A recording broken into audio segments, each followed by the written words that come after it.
Como que eu, na minha carteira, aqui no Brasil, investindo no Brasil, consegui ganhar da rentabilidade do maior investidor de todos os tempos, o Warren Buffett, nos últimos anos? Roda a vinheta.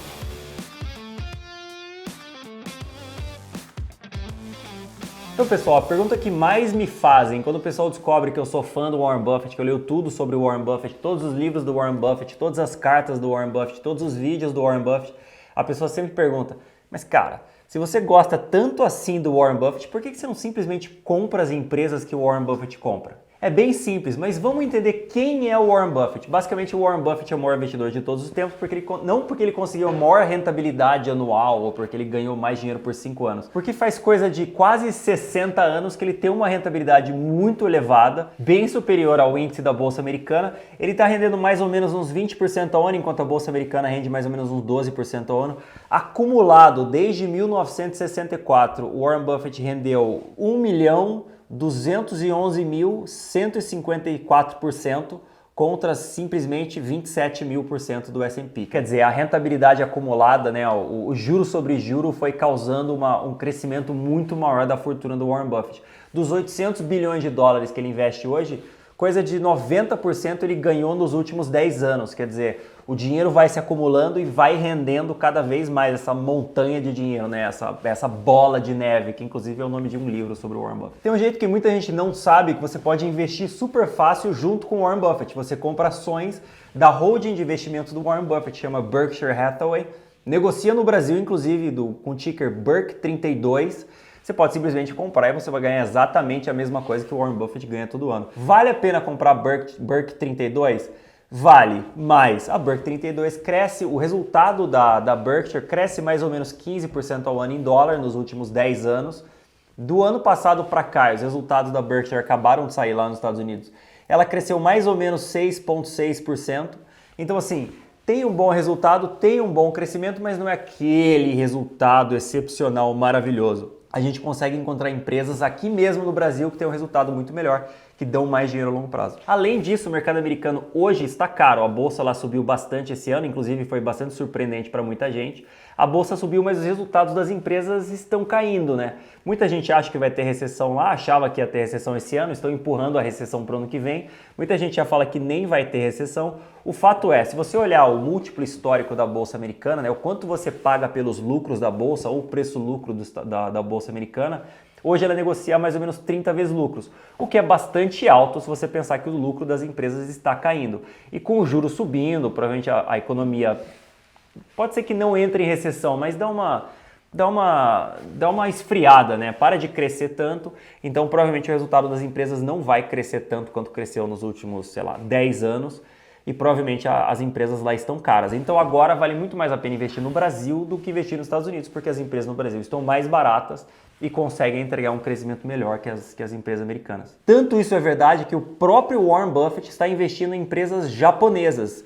Eu não sei se ele já investiu na vida dele em empresas japonesas, mas o fato é, ele comprou 5 tradings japonesas, que são empresas gigantescas, que têm um pé em cada canoa, né? Fazem um pouco de tudo lá nos Estados Unidos. São elas, a Itochu, a Marubeni, a Mitsubishi, a Mitsui e a Sumitomo. Então ele comprou um percentual de cada, mas mesmo assim, juntando todos esses investimentos, dá coisa de 30 bilhões de dólares. Lembrando que ele investe 800 bilhões de dólares. Então, mesmo comprando algumas das maiores empresas japonesas, ele não quer comprar mais de 10% delas, porque por regulamentação ele tem algumas travas para esse investimento, então ele compra de 10% para baixo. Juntando todo esse investimento ainda dá mais ou menos 30 bilhões de dólares, o que é um valor bastante baixo, obviamente para ele, né? Pra gente não. Outra posição que é interessante falar que todo mundo conhece, né, e é bastante popular do Warren Buffett é a Apple. O Warren Buffett é um dos maiores investidores de Apple, ele tem coisa de 40% de todo o investimento em ações líquidas dele em ações da Apple. Ele comprou as ações lá atrás a mais ou menos 10 vezes lucros por aí, quando as ações caíram, né? Eles tiveram algum probleminha vendendo o iPhone na época. Hoje as ações negociam a 30 vezes lucros, quer dizer, estão bem mais caras e o lucro da Apple também está, como várias outras grandes empresas tech dos Estados Unidos, o lucro está caindo.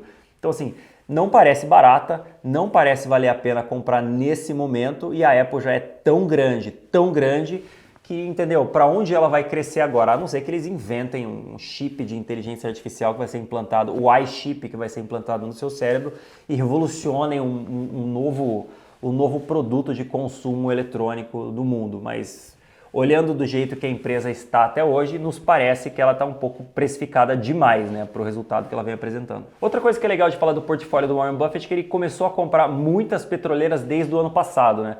A gente teve a guerra alta do petróleo, ele imaginou que o petróleo seguraria ali num patamar mais elevado, começou a comprar Chevron e Occidental Petroleum.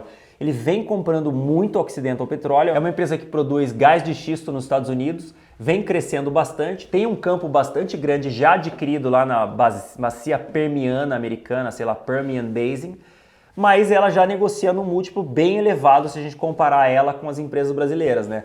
Hoje a Occidental negocia mais ou menos 6 vezes EBITDA, o que é o mesmo preço de PetroRio. A grande diferença é, no último resultado de Occidental, o EBITDA da empresa caiu 30%, enquanto o EBITDA de PetroRio subiu 30%. Por quê? Porque a PetroRio tem um crescimento no volume de produção muito grande, coisa que a Occidental não consegue ter. Então, assim, a Occidental é maior, ela vale quase a mesma coisa que a Petrobras na bolsa, mais ou menos, um pouco menos, né? Uns 20% menos que a Petrobras. Então, é um gigante dos Estados Unidos. Obviamente, o Warren Buffett precisa investir em gigantes, porque ele tem muito dinheiro, né? Mas assim, comparando o Occidental com a PetroRio, 3R, PetroRecôncavo, as júniores brasileiras, as brasileiras são mais baratas e têm um crescimento de resultado muito mais interessante. A Occidental pode ter um crescimento de resultados lá na frente, mas agora ainda não começou a entregar. É até um negócio interessante que eu venho procurando bastante para ver se existe visibilidade nesse crescimento de resultados do Occidental. Não consegui encontrar ainda. Eu acho que tem. Eu acho que a grande sacada do Warren Buffett no Occidental é justamente esse, que ela tem um campo bastante grande que pode produzir muito mais e eles ainda não conseguiram produzir, né? Ou não começaram a produzir. Mas vamos acompanhar isso no futuro. Então assim, entendido um pouco mais o que o Warren Buffett faz, quem que é a empresa de investimento deles, como que a gente consegue ganhar mais dinheiro que o maior investidor de todos os tempos? É simples, a gente compra empresas que são menores, que têm uma oportunidade de crescimento maior, que negociam nos múltiplos mais baixos. O Buffett, como investe em 800 bilhões de dólares, precisa comprar grandes empresas, enormes empresas. Se não, imagina só, ele teria que ter tipo 1 milhão de empresas no portfólio e não tem nem tempo de analisar todas essas empresas, né? Tanto que a maior posição da Berkshire, né, que tem 40% das ações líquidas que eles têm, que é metade mais ou menos do portfólio, é em Apple, que é justamente a maior empresa do mundo, que vale coisa de 3 trilhões de dólares hoje em dia. Então assim, ser pequeno é muito bom, nesse caso, né? Ser pobre é muito bom, é engraçado, mas é verdade, porque te dá a oportunidade de investir em muita coisa que os grandes não conseguem. Então aproveite, compre small caps na nossa bolsa, que inclusive caíram muito em relação ao Ibovespa desde que o juros começou a subir lá atrás. Estão numa recuperação bastante forte agora, mas ainda falta muito para se recuperarem. Algumas delas são as empresas que mais se beneficiam com a queda da Selic. E como você viu recentemente, a Selic foi cortada pela primeira vez 50 pontos. Não, isso ainda não está precificado. O mercado ainda não precificou todo o ciclo de queda da Selic e algumas empresas, a gente te indica 3 aqui nesse relatório, veja aqui abaixo, são grandes ganhadoras desse movimento de queda da Selic nos próximos meses. Inclusive essas 3 empresas só em 2023 subiram tudo isso aqui e ainda tem muito mais para subir. Dê uma olhada, esse relatório é gratuito. Então comente aqui nos comentários se você tem Berkshire, você tem Apple, você tem alguma das techs americanas. A gente acha que é um pouco perigoso hoje comprar a bolsa americana porque elas negociam no múltiplo, ou as empresas negociam em múltiplos bastante elevados. Parece um pouco caro, mas o próprio Warren Buffett já falou, né? Never bet against America, ou nunca aposte contra os Estados Unidos. A economia mais pujante do mundo. A gente está de olho, esperando uma correçãozinha para entrar. É isso aí, um abração, até semana que vem.